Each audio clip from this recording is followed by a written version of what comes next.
You reached out to me when I very first set up the Financial Planner Life podcast. It does take a lot of time, dedication, sweat, blood, tears. And I think that's the big opportunity because there is still a massive gap in knowledge. And it's never the view at the top is the reward for 2 minutes. Yeah. You soon get bored of the view at the top, right? It didn't feel as good as I thought it was going to feel. Yeah. And it never does. No. What's the opportunity for you at the moment? Where do you see the big opportunity? That's over there, which is great, but I'm sacrificing a little bit. But I'm excited about the opportunity here. Can I set a business over here and be in the UK? How do I have my UK business there, but be in Dubai? The beauty is with the financial coaching space, and this is what really gets me kind of excited about it, is that it's around the basic foundation of money management and how you plan your finances around your life goals. It drives me absolutely nuts because it's all coming from personal opinion rather than an experienced, educated knowledge base.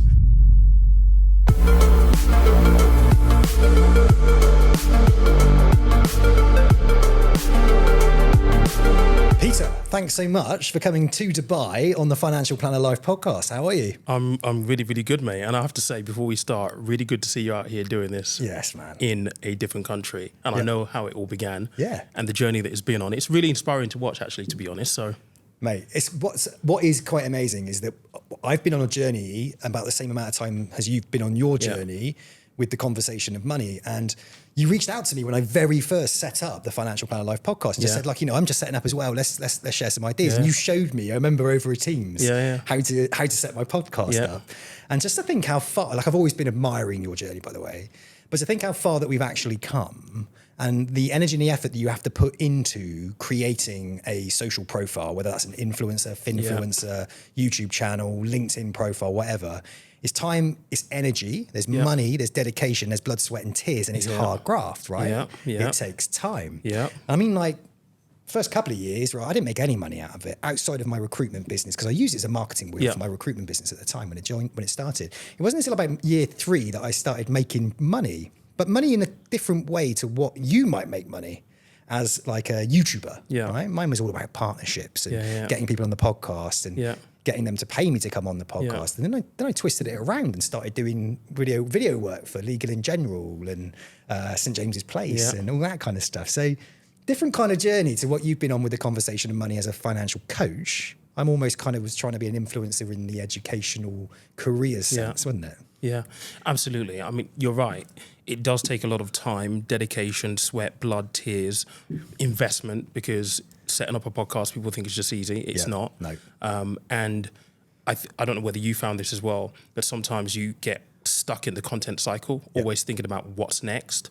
And it can be very difficult sometimes to take a step back and think about the bigger picture. What is all this building up to? What do you actually want to do with it? Yeah.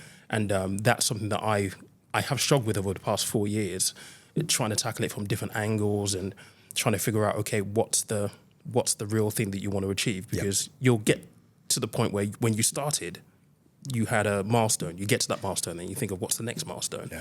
It's always nice to step back a little bit and zoom out. Well, what's new in the world of conversation of money, and what's new in the world of Peter Komolafe when it comes to content? Content recently has become a little bit more kind of like commentary, because I don't know, I feel like in the social media space, the how-to videos have kind of like, they failed in popularity. I think that people had so much of that through 2020, 2021, 2022, that people are just kind of like how-to out. They just haven't had enough of it. So commentary around the budget, around the economy, around some of the news items that people may not necessarily pay attention to, they glaze over, trying to bring that into conversation and break it down in an educational format. That's what I think is working right now, is working for me at least. And did you develop that because you looked at other people's, like other social influencers, for example? Were you seeing that was working, or is it just something you just thought, I'm going to do this? To be honest, it's looking at my channel and looking at, okay, this is getting like, you can only create so many types of those videos. And I got to the point where I'm kind of like, am I really going to do another one of these? Like, really? Yeah. Like, I've got wider views. So how do I kind of diversify the content and the thought process around how we talk about the same topics? Yeah. across the channel, and the commentary side of things, picking up, what's hot in the news, what's either a little bit contentious in the news, and breaking it down and, talking about, okay, what does it actually mean? That was for me looking at my channel and then looking at the wider kind of like feel across society and social media, my questions in my DMs, oftentimes my comment section, and then deciding from there really. Cool, man. Tell us a little bit about your the growth of your channel, okay? So it's the conversation of money with Peter Komolafe. Tell us a little bit about your audience, the size of it, how it's grown over the years, and what you've been up to since we last spoke when you came on the podcast, 2, 3, 4 years ago maybe? Okay, I mean, so much has happened. So the audience on the podcast has actually shifted quite a bit. Right. Well, on the YouTube, sorry, it has shifted quite a bit, and surprisingly so. So when this all started out, the goal was to kind of have these conversations with people in their 20s or so, heading up to about their 40s. And for the longest time, the biggest portion of the audience on YouTube was between the ages of 24 and 45. Okay.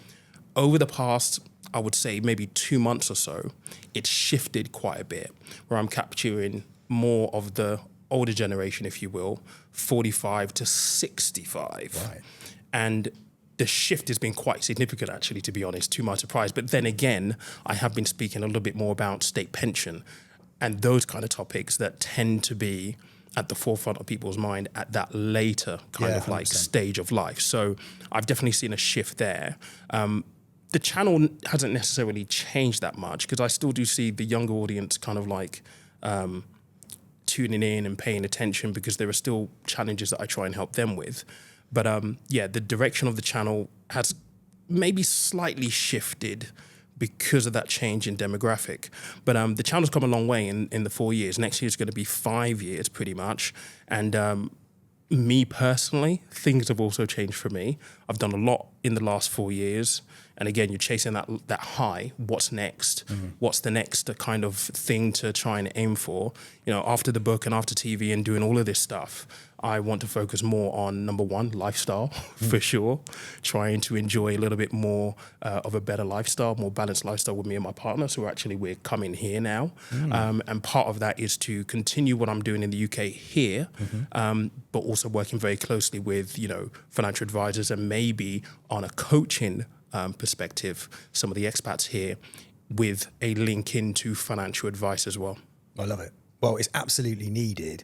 Your experience and your evidence to suggest that older generation are on YouTube and seeking out answers to the questions that are relevant to them at that stage of their journey. Your content, you're right. Your content before, when I looked at it, it was geared towards the new investor. Yeah. It was an educational piece around the generation that might not be able to seek financial advice. Yeah. And that was really what you were thinking, wasn't it? It was a conversation of money for people that probably aren't having that conversation of money or don't tick the box of being able to actually access a financial planner. Yeah. And there is obviously a growing area there that needs to be looked after. Yeah. A lot of those are the DIY type individuals. They're looking at it, taking it and going on to like Hargreaves Lansdowne or whatever and setting it up themselves and they're doing it themselves, right? Yep. They might be doing it that way. Now, there is a massive gap. There is a massive opportunity. There's a huge amount of people that want to understand what's happening at retirement age. The budget was a really interesting one. When you put content out around the budget, the amount of people were probably shot up trying to find information about, well, how's that going to impact my pension, especially around some of the news around the tax side of things when it comes to pensions was a big deal, right? Interesting. So when you've made that shift and you're seeing the older generation now, or age demographic, closer to retirement, looking at that content, what's the opportunity? The opportunity is pretty big because I think one thing that I find as a common theme between the older demographic and the younger demographic is the fact that they still have questions in terms of the how-to, right? So, for example, I did a live Q&A, and I often do these, not as much as I used to, but I had a 62-year-old woman. I want to retire next year. What do I do? And it's like, okay, but have you checked how much you're going to be eligible for in terms of your state pension? No. Do you know how much you have in all of your pensions? Have you done a proper search for everything that you might have accumulated over the career? No. Have you spoken to anyone to do some cash flow modeling or forecasting for you? No. Okay, so if you want to retire next year, do you know what you actually need in terms of your income per year? No. So the theme is people are still a little confused. And like most people, they work all their lives. They get to the point, I'm knackered now. I want to retire, but they've not put any pre-thought into it. So I think the opportunity is huge, especially for the advice sector. Because I said this at a local PFS 2 or 3 weeks ago. I said, people are using social media as a search engine. So if you, as a financial advisor, can create content around a topic that you know is being searched on something like YouTube, for example, which is long form content. People search the topic and they will sit through a 10 to 15 minute video to get the information. There's a huge opportunity there. Number one, you can educate. That should be the first priority. But secondly, it gives you the ability to build trust. And I would go to say that to a certain extent, trust is still something that maybe the industry struggles with just a little bit now. Social media gives the opportunity to be able to build that trust without ever meeting the client. And if you do this correctly, you can provide the education, build a little bit of trust, but on the back end with a call to action, right? If you want to find out more, do this. You have the ability to then generate new clients by you creating a 10 to 15 minute video, which might take a couple of hours to create in terms of the strategy, scripting, filming, editing, but it could be an evergreen lead generation tool for your business. Yeah. And I think that's the big opportunity because there is still a massive gap in knowledge across all of the age groups. And are you seeing a massive gap in the actual long form content out there as well? Yes. I mean, look, you'll know this, Sam. There are lots of financial influencers. I hate that term, influencer, but I kind of am an influencer. There are lots of them out there, right? Not a lot of them have industry experience from the advice planning side.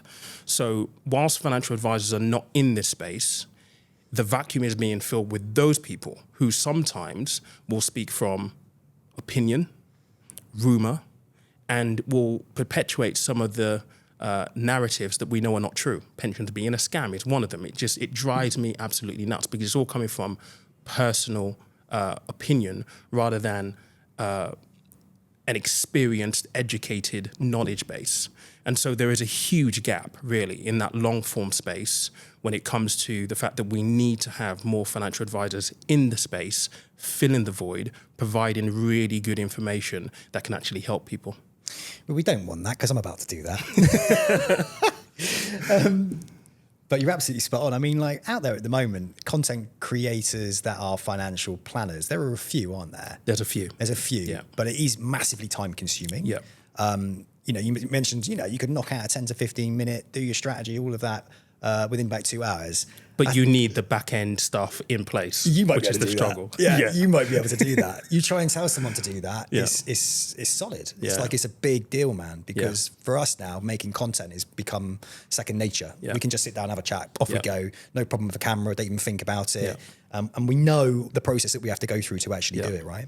I'm totally with you on the long form content. That's my plan for the next 12 months. Banging out that long form content. For me as well, it's an emotional connection. It's about stories, right? It's not just about giving somebody the answer to the question that they want. I want to take them on an emotional journey and bring the emotion alongside the solution to the problem. Yeah.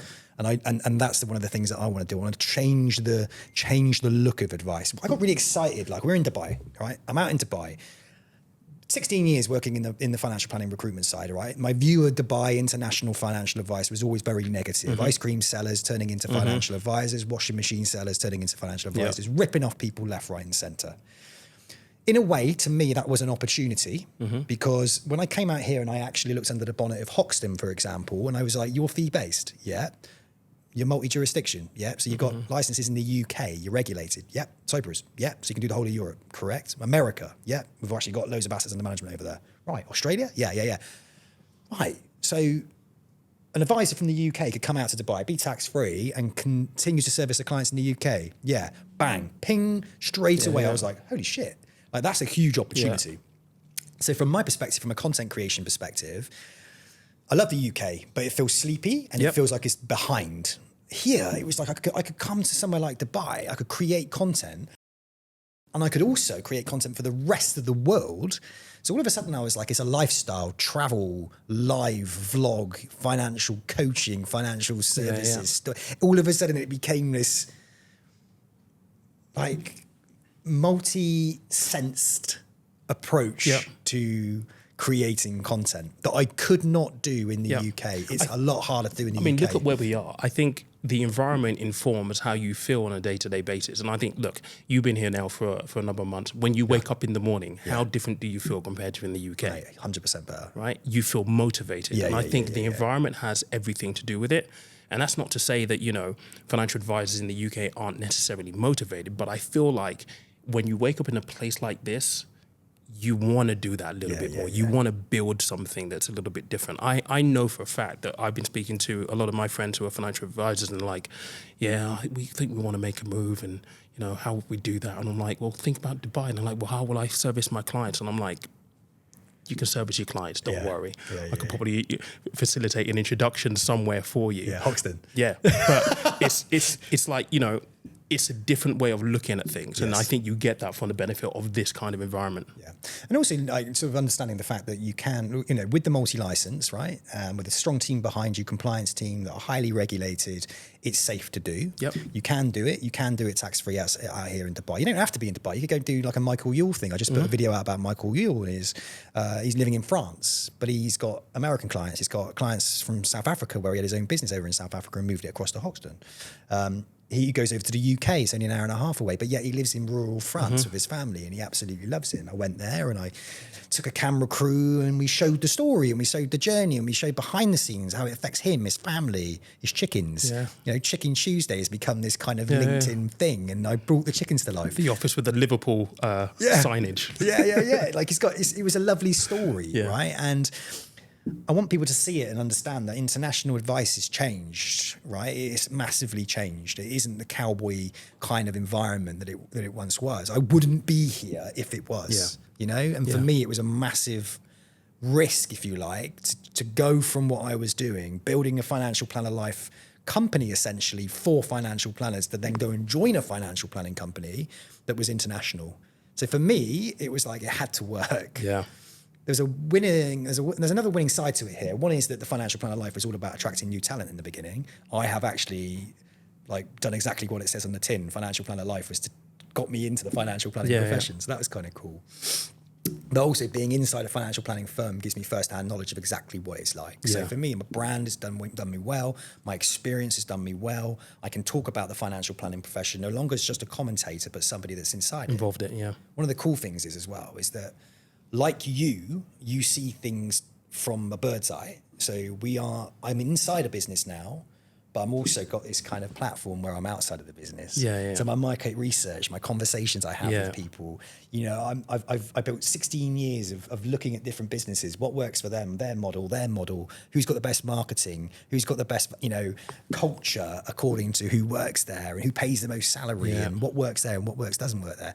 And I've got all that and I can bring it in-house and it almost kind of feels consultative. Absolutely. So it's like this crazy kind of buzz that I'm getting at the moment from it. And like going into Hoxton where they are a growth mindset business. They're young, they're innovative, they're doing good things, they're growing. I've just become like, it's just like someone's giving me the pill and said, go on. I think it is needed though. You know, for a long time we haven't seen, I would argue, any real significant kind of innovation or different way of thinking in the industry. And to see, you know, this international approach, I think is actually very, very exciting. I mean, huge. I wish it was available when I was like maybe 5-10 years ago, maybe.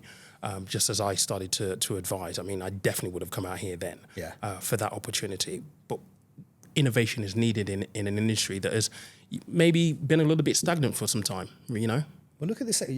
How many trainee wealth manager opportunities are out there that will pay you a basic salary that isn't expecting you to go and set yourself up self-employed? Doesn't exist. Does not exist. Very, very few, right? Yeah. Over here, they'll pay a basic salary, trainee wealth manager, put you on a process, right? Not an overnight thing. Take you 3 years minimum to even start to become a trainee financial planner.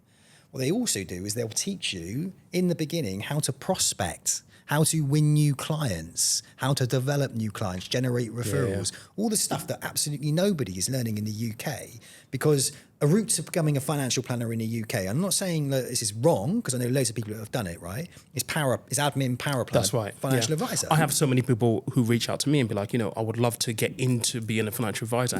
What do you study at university? I'm like, well, there's not necessarily a university degree that you would take for it, but even for those ones who have reached out to me and I've said, look, you can go down this route or this route, they've started and it's like, okay, I've started it, but what do I do next? Yeah. It's like, well, you need to find a firm, and then it comes into, well, who do I need to contact? And it doesn't feel like there is an open kind of like path defined that anyone who might be, you know, maybe coming from a different career, or someone who might be in their 20s thinking, actually, I really like the idea of being a financial planner. There is no defined, clear route per se. And I think that needs to change, because we know that, you know, for a large proportion of the advisors that are out there, they are heading towards, you know, retirement and thinking about, I'm going to put my feet up at some stage, and we need that young blood coming through. Yeah, 100%. Not just to service clients. And like in the UK with us, for example, we've got like two routes. You've got the route where you can come in and you can service clients through acquisitions that we're doing, right? Brilliant. But we've got the other opportunity where if someone wants to come in and they are quite an entrepreneurial driven type individual and they want to build a business, we've got that route for them as well, right? And what's interesting as well is when someone comes into our business over at Hoxton, what was traditionally an exit strategy was usually for people that were self-employed, right? Build your book of business and you can exit and someone will buy it for 4 times. We do that on an employed basis. Nice. So when someone comes in, they build their client book and they're motivated to do it. Not only have they got a long-term incentive plan because they've got an LTIP in place, but they've also got an exit strategy. Which that is highly unique. So those younger entrepreneurial, don't even have to be younger, but those entrepreneurial individuals, but they don't want to go through all the regulatory stress of running their own business, joining a network and all the spinning of plates, trying to find a power planner, trying to find an administrator.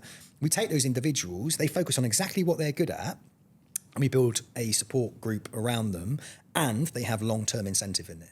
And that to me is like revolutionary as well. Absolutely. And it's something that needs to be done. There needs to be something. I'm going through they got like it's a training wealth manager into what they call the pathway at the moment at Hoxton. And again, I'm sort of working with Chris and the team to work out what is the best kind of almost graduate route. What's the best journey? Right. And for me, when someone joins a business, right, what I want to give somebody, a young individual, I want to give them a roadmap. I want to give them a goal. I don't want to talk shit or bullshit them. I want to turn around and say, meet Tommy, meet Jacob, meet Ravi, all at different phases of the journey, right? And each one of those will tell you what they've done, how much they've earned, and how much hard work has to go into it. And by the way, phase 6 is Jonathan Brooks. The guy's got 80 million under management. He's revved up to now take that to 150, and he's working towards an exit. And I can show them that pathway. I can show them that journey. And it ain't a get-rich-quick scheme that everyone's kind of peddling, right? It is not you have to build your own business to be a success. Because everybody just wants to know that there is a pathway. There is a journey. Absolutely, it's achievable. And if you lay it out and you put it out in the right structure and you say, look, in the beginning, it's going to be very hard because we're going to expect you to be on the telephone, picking up the calls, loads of leads coming in, booking in appointments, working with advisors, learning your trade. But whilst you're doing that, you're going to be teaching yourself the habits that make you a success that all those 55-year-olds that are exiting had to do in the beginning, right? It's not about give me a client book and I'm going to, that's crap. Where's that going to take you in life? But then again, I think people miss the most important part of any story, right? People often look at the final destination, the glory, the riches, the success, but that's not necessarily the most important thing. No. The journey is where all of the tangible stuff happens, the personal growth, the improvement in your knowledge base, the skills that you pick up, the self-accomplishment that you actually get to feel because you've gone through something that's very, very difficult, you've acquired the skill set, mastered it, and then you moved on to something else. Those are the hard slogs. And I think because we're in a fast-paced society today, a lot of people don't necessarily appreciate that hard journey. I mean, I said to someone the other week, I said, listen, would you really want to be given everything that you wanted in a 10-year period like today without having to go through that journey of 10 years? How do you think you're going to manage it if it was just given to you today? You'll probably squander it because you've not had to work for it. It doesn't have any value. It doesn't have any meaning, right? So that journey is really important because the value, the character building, the skill set, the personal growth, the progression that comes with that, it's more than valuable than I would even argue the success itself sometimes. 100% purpose. Every single day waking up and actually applying yourself to something that's taking you a step further and accomplishments. And it's really, really important. You know, on any kind of career that you're in, on any journey that you're in, you have to have these milestones that you're kind of aiming for, right? And that they're challenging you, that when you get there, you feel a sense of accomplishment. Now, most of the time, most of us want more. Most of us want to keep on going. So often when we climb the mountain and we get to the top, the view looks amazing. right? It's the most beautiful view in the world, but you got to come back down, right? Yeah. And it's short-lived. Yeah. Where's the next mountain I'm going to climb? Yeah, yeah. I want another view. And it's never the view at the top is the reward for 2 minutes. Yeah, yeah. You soon get bored of the view at the top, right? Well, that's exactly what happens because, and you know, oftentimes people won't understand it until you kind of experience it, but you'll have a goal or a milestone, you'll get it, and it's like, okay, it's great, but at least for me, it didn't feel as good as I thought it was going to feel, Yeah. and it never does. No. And this is where in, you know, human psychology, we're always chasing that next Yeah. peak, that next thing. And what I've learned is, and part of the reason why we're here is to try and at least along the journey, try to figure out where the balance and the space to pause and appreciate Yeah. things are. Yeah. In opposed to consistently just going for more, pause, appreciate it, and figure out, okay, how do I go for that next peak, Yeah. but with purpose, Yeah. knowing that actually it's probably not going to be as sweet as you think it might be when you get there. Yeah. And is it challenging? Like how challenging is the goal that you're going for? Like I if it's too easy, I'm bored. So if I keep having to do the same thing over and over again, that's why I could never be a financial advisor. I couldn't do the same thing over and over again because to be a success as a financial advisor, you have to be really process driven. Yeah. The most successful financial advisors that I know are amazingly organized, process driven, right? They may not even be the most charismatic, confident type individuals. They're just very good at working to a process and structure in their days. They're good with their time. They understand it all. They're the best. Yeah, yeah. I'm not saying they're the most charismatic individuals. Yeah, yeah. They're not going to walk into a room and win everybody over, but they're certainly the wealthiest, right? Yeah. So I'm not saying I'm charismatic and everything like that, but, probably, but to me, it's like I struggle to work to a process. But that's because you're creative, and I am as well. Yeah, mine's a process of constant creation and movement, and I need to be stimulated in that way. I don't mind building something and then passing it on and saying, right now let's go, keep that rotation, keep that one, let's do more on that one. But I'm always in that better new area. Do you know what I mean? Yeah. I'm exactly the same. I do okay with like a regiment to a certain degree, but I've got to get my creative juices going. If I can't, it's mundane. Yeah. I can't stick to it, and it's just it becomes a frustration, and therefore harder to continue with. Which is why, you know, we talk about YouTube and the content creation space. You know, since 2020, huge things have happened, amazing things have happened, but it's like you still have to. I'm still find myself thinking, okay, What next? how do I do this differently? How can I make this a little bit more interactive, a bit more engaging? How can I look at this from a different angle? It's always thinking creatively about, okay, how do I do it better or more efficiently? And that's just the creative side of my brain. Yeah. You're talking about being at the PFS and reporting on some facts and figures, blowing the minds of a few financial advisors. So tell us a little bit about, you're in Dubai, right? You know, one, you're here because you want to enjoy life a little bit. Your wife's over here, she's working here as a teacher. The conversation of money, your experience in the UK on being on the TV, writing books and all of that is massively transferable into this environment. How many people are going to be leaving the UK? How many people are thinking about coming to Dubai? It's the connection between the two is incredible. So a couple of things. What's the opportunity for you at the moment? Where do you see the big opportunity? How does that tie into financial planning based on that presentation you did at the PFS? Okay. Look, with all opportunities, there is also my head is a duality at all times. Yeah. The opportunity, but also I'm very, very aware and cognizant. Like when I started this in 2020, I was like, how do you get on TV? And I need to be in that little black book of like the names of people that they call. So coming over here, it's kind of like, I'm not in that black book. They call me and I'm like, I'm saying no. And it's like, so there's part of my head in duality where I'm kind of like, okay, look, that's over there, which is great, but I'm sacrificing a little bit. But I'm excited about the opportunity here, purely because I think that in an environment such as this, we've been coming here for a long time, for like 10 years or so. We've got friends over here now. And I think because of the environment and the earnings potential here in Dubai, there are still a lot of people that perhaps need that financial coaching, that are in that gap between, I might need to see a financial advisor, but I want to get my stuff in order, but I don't really know how to do it, right? So there's that gap there potentially, which I'm hoping to basically fill. Because I think with my experience and everything that I've done with my book and everything, and even my own personal journey, I think that's hugely transferable and hugely relatable as well to a lot of people. Massively. We know from the data that a lot of expats will come to Dubai, and if they ever find themselves wanting to go back to the UK, they have zero to show for it. How can that be in an environment where you can earn a lot of money and you pay zero income tax? So something tells me that from a financial education point of view, there's a gap in terms of the practical elements of how you structure your finances against your life goals. So I think that's a huge piece, a huge gap that I can fill, because I do that already in my business. But also trying to kind of build that trust and that connection to financial planning, because sometimes you can do certain things in coaching that will get you so far, but at some point you're going to need some help from a planner, especially from a tax planning point of view. And I think that's where the opportunity is. Yeah. Where there may not be a little bit of trust, where actually I want to sit in front of a financial advisor. A lot of people feel like very apprehensive to do it.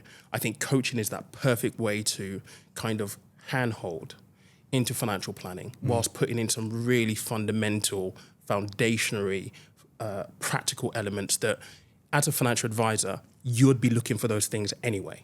You're not spending all your money and living paycheck to paycheck. You haven't got a load of debt. You have structured yourself so you have some money that you can actually invest, or you have some investable assets that you're not just squandering. You have it earmarked for something specifically. I think there's a huge gap in just our thinking generally in the West around how we use money to fulfill life goals. Yeah, I love what you said as well about you're almost preparing people by coaching them, preparing them for financial advice. Yeah. Right, it's coaching them to when they're ready to get financial advice. There's a couple of other things that you kind of spoke about there that I want to say something which I feel like you would nail this, man, right? Is over here, not only talking about the financial side about moving to Dubai, right? So actually talk about how the system works over here, how tax works, how you set up a business over here. Yeah.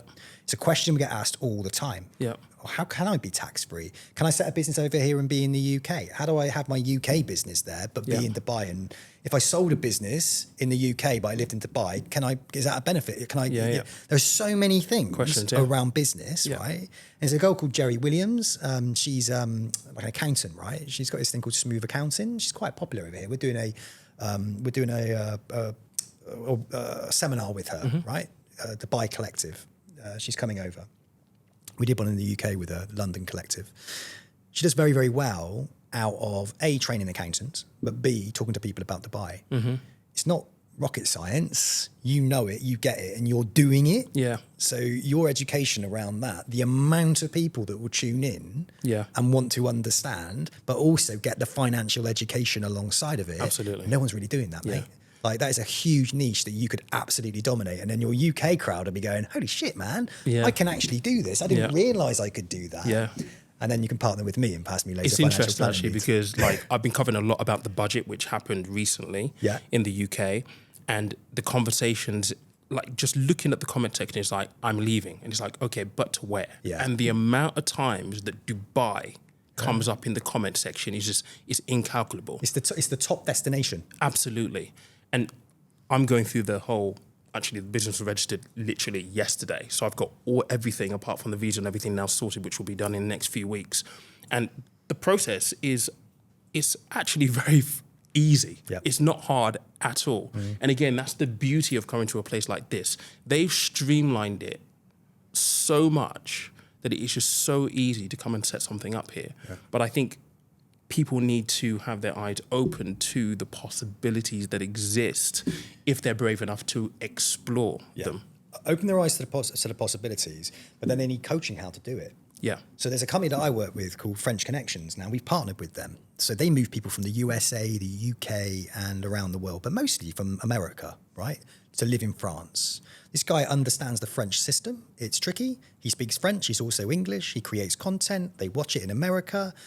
They watch it, they approach him. He then provides a service to these Americans where he does everything for them, talks them through absolutely everything from start to finish, and takes a fee from them, quite a big fee, to do that. But they know 100% that they're in the safest hands and they're going to, everything is going to be happening. Now, I've partnered with them because at that point, they want some financial planning. Yeah. So we're co-creating content and he's passing financial planning leads on to me. It's no different to here. right? But you also have that financial education piece. Yeah. So to me, it's a no-brainer. You should 100% do that. And I want to kind of get stuck in that with you because we could do exactly what he's doing with French Connection over in Dubai, smash it apart, right? Imagine the seminars we could do in the UK about it. Yeah. You know, like placing the sun star stuff, you know, we could just nail it. Yeah. So like the opportunity is huge. And again, this is a classic example. I'm so glad you're here. When you said you were coming to Dubai, and I was like, holy shit, I'm going to Dubai as well. And it was funny because we started our journeys at the same time, and now we're here together. Yeah. So I feel, and you know, that I want to partner. I think there is so much in coaching that needs to be done within financial planning. And I'm educating the guys at Hoxton Wealth more and more and more about it, especially around our app and stuff as well, how we use it. The beauty is with the financial coaching space, and this is what really gets me kind of excited about it, is that, you know, if you look at it from a financial planning point of view and from a firm point of view, if you can plug it into the advice process in some way, shape or form, it's invaluable, because essentially you're coaching people that are already almost plugged into the way you would already work. And for some reason, that isn't kind of like normal thinking right now, but it needs to be. And I think because financial coaching is still relatively new as a concept, we're going to see, I would at least hope in the future, more financial firms, wealth management firms, actually have a financial coaching element to their business that leads into the advice process. It works. Tell you internally. what, do you know why I know it works? Because Pete Matthew does it. Exactly. He's got the Meaningful Money Academy and he's got an IFA business. James Shacks is also another one that does exactly the same thing. It works. It 100% works. And he's monetized it really, really well. Where else are those people going to go? You're going to turn them away because they don't fit any kind of fee model. Well, why not put them into a system where you educate them and you prepare them for advice? Yeah. So it's like nurturing the next, and also with that great big intergenerational wealth transfer happening anyway, you may as well nurture, educate, provide some level of service, maybe even put them down into the app where they can invest themselves for a cheaper rate and small investment areas. That is the key though, because I think especially, so look, I'm really passionate about talking again to the people who are, 24 to 45, because I think that generation has very unique challenges that previous generations don't have to deal with. AI, automation, all this kind of stuff comes into the equation, not having a job for life. The state pension might not even be around in the UK at some point in the future, right? So the onus is actually on them. And believe me, they are so hungry for, how do I do this? Yeah. But it feels like people are still maybe gatekeeping a little bit. I try and share as much as I possibly can. But if you can get yourself into a position where you can actually help those people just take the first steps in investing, it's all about the habit, Sam. Yeah. If you get them into the habit of, okay, I structure my finances like this in order to be able to invest like this, and they're using your platform, the habit is what matters. Because as they earn more money, the compounding of that habit becomes bigger and bigger and bigger and bigger and bigger. And they, I would argue, make for a much, much better client once they're more established from a financial point of view, where they've really got the habits locked in. And they're thinking, hang on a second, right, I need to do this, or I've accumulated this, and I need to be thinking about tax, and I need to be thinking about estate planning, all of this kind of stuff. But it starts with a very basic conversation that we don't necessarily have in schools at this point in time. It's around the basic foundation of money management and how you plan your finances around your life goals. It's very, very simple in my head around the things that you have to do with that age group. I love it. There's a huge gap there.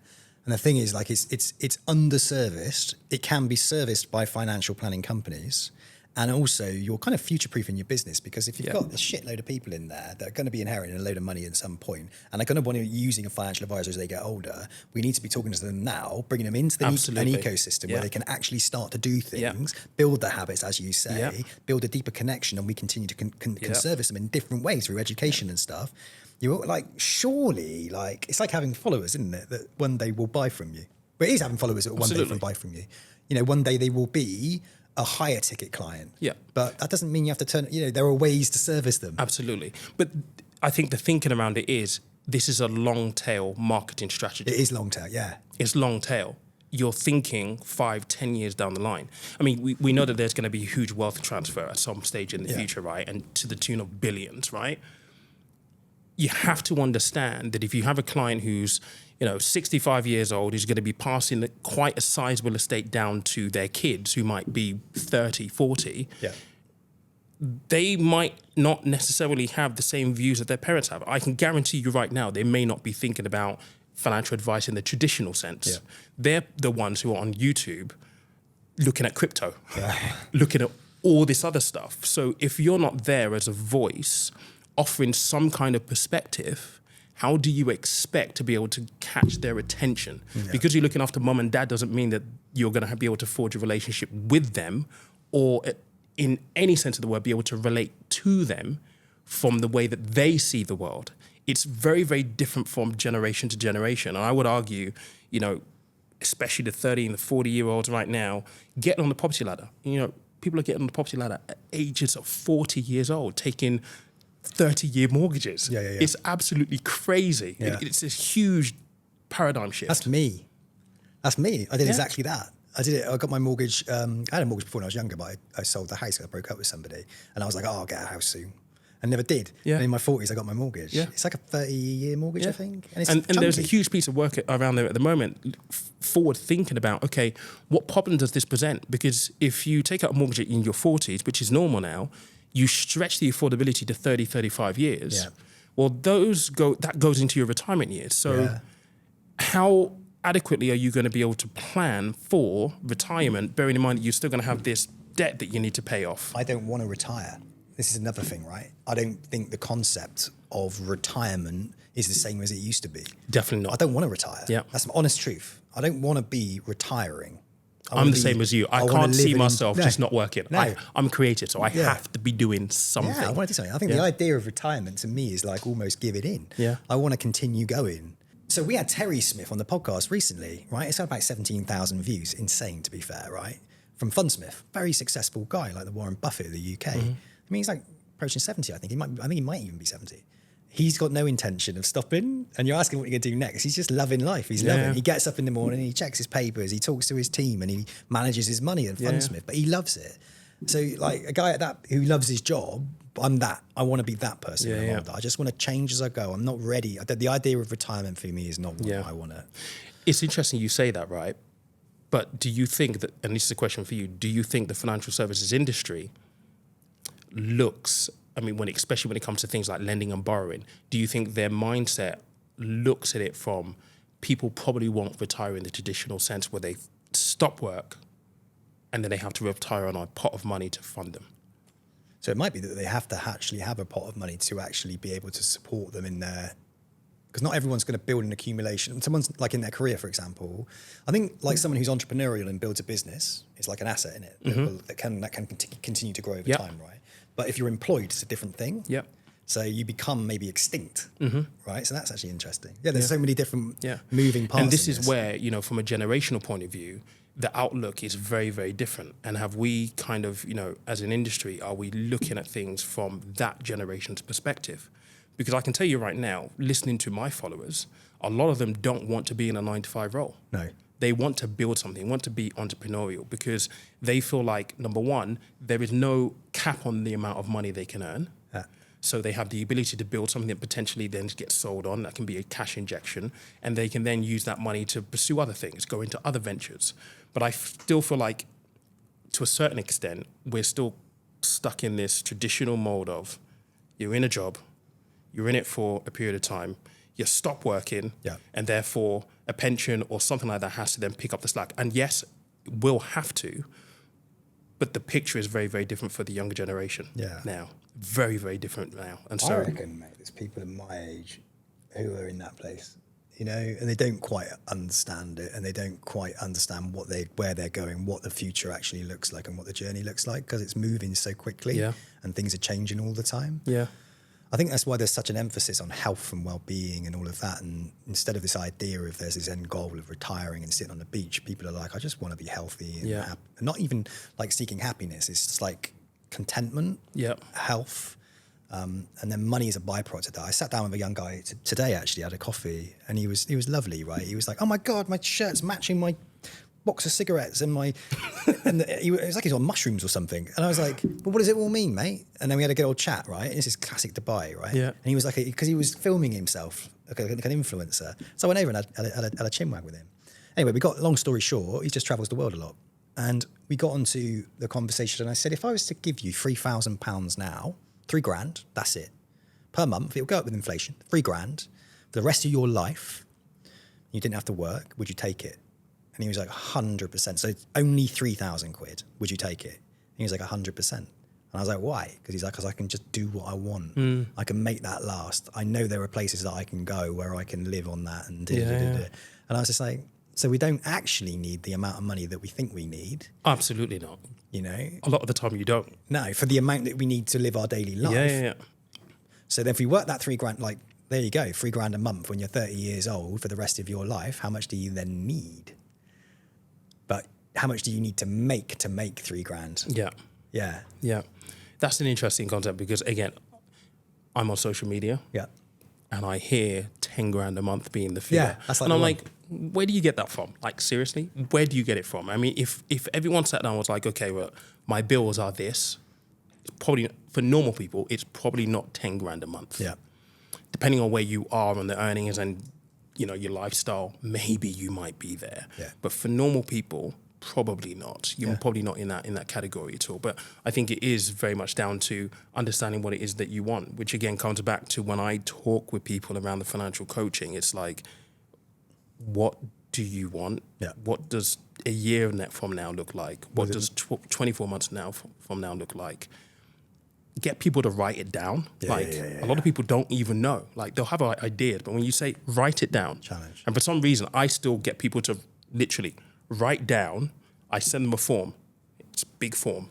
Write it down. I want you to spend time with a pen writing it down, because getting it out of your head in itself gives you that time to really explore things, think about things. When you're writing and committed to paper, it almost brings to fruition your reality. Correct. And what you actually want in the future. Very, very different from just typing it on a writing on a is keyboard.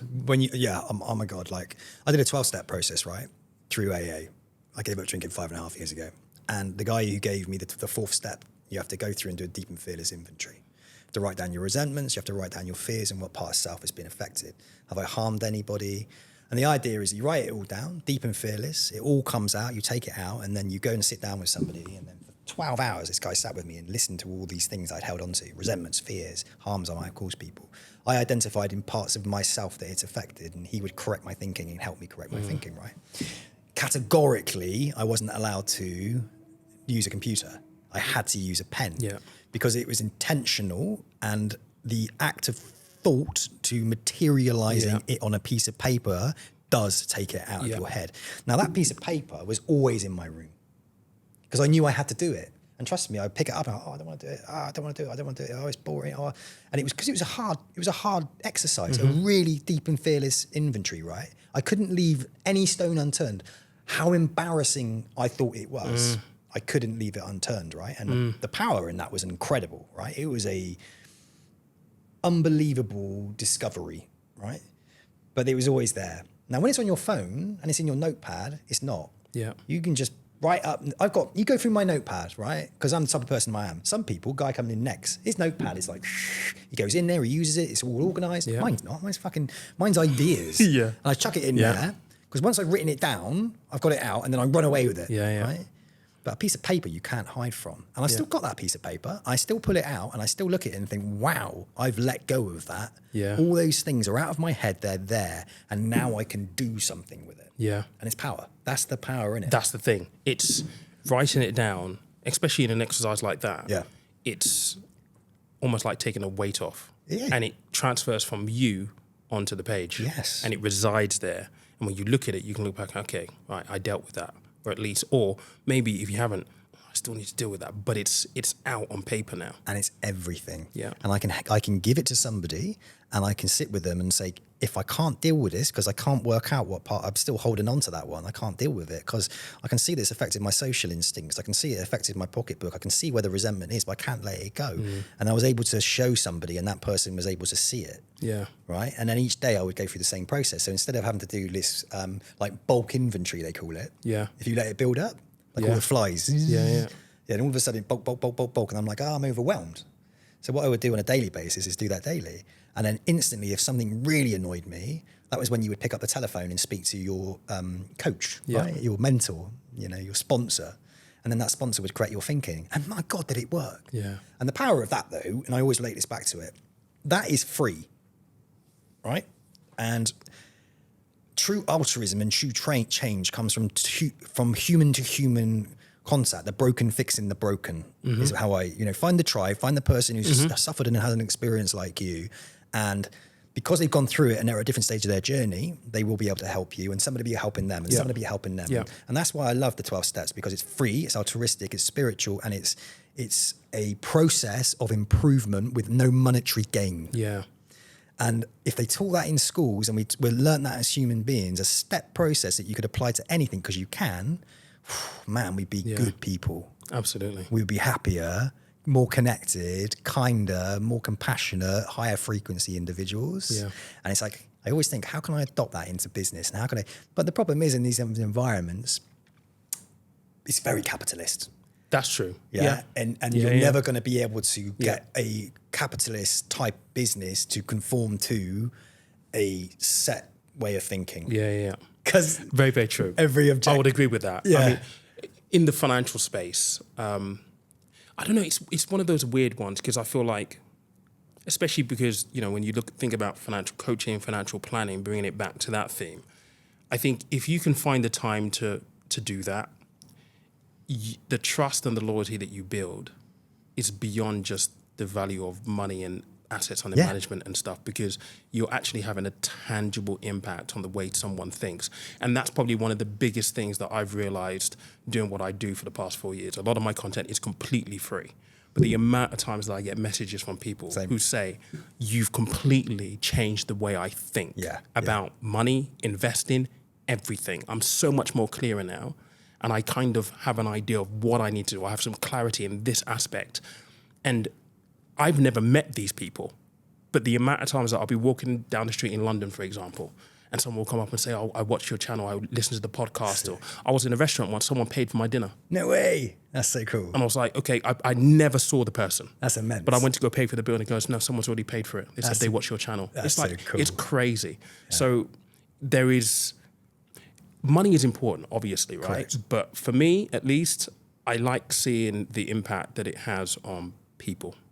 Just that mindset switch. Peter, I know your story. Anybody who's read your book or ever listened to podcasts, your story, right? It's a tough one. And the reason why you feel that way is because you want someone who you understand what it's like to have nothing, okay?